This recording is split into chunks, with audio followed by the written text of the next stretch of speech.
علاقہ ہو تو کہ یہ کٹاؤ تقریباً مہینے سے جاری ہے. بالا حکام تک ہم نے یہ مسئلہ بار بار پہنچایا ہے.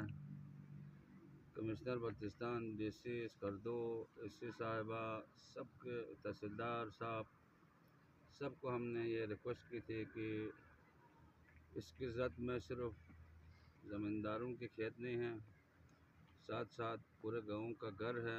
کیا جا رہا ہے کہ اس کو ہنگامی طور پر یہ مسئلہ فوری طور پر حل ہونا چاہیے. آج علاقہ ہو تو کہ جمعے میں بھی اعلان ہوا تھا کہ یہاں دھرنا دیں گے جب تک یہ مسئلہ حل نہیں ہوگا. تو ابھی ہمارے تحصیلدار صاحب یہاں ہمارے درمیان میں تشریف فرما ہیں. تو یہ دھرنا اس لیے ہم نے ملتوی کیا کہ انہوں نے یقین دہانی کرائی ہے کل انشاءاللہ 10-11 تک اس کے لیے کوئی نتیجہ خیز خاطر خواہ کوئی نتیجہ نکلے گا. یہاں پر مشینری میں اضافہ ہوگا، یہاں ساتھ ساتھ دریا کے کنارے کے ساتھ سڑک بنائے جائیں گے. تو ان کی یقین دہانی پر فی الحال علاقہ ہو تو جو ہے یہ دھرنا جو جنرلی سڑک کو بند کرنے کا پروگرام تھا فی الحال ہم ملتوی کرتے ہیں.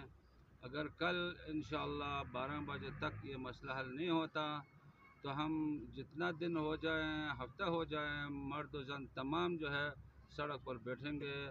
اور یہ ہمارا آئینی اور اخلاقی طور پر ہمارا حق ہے.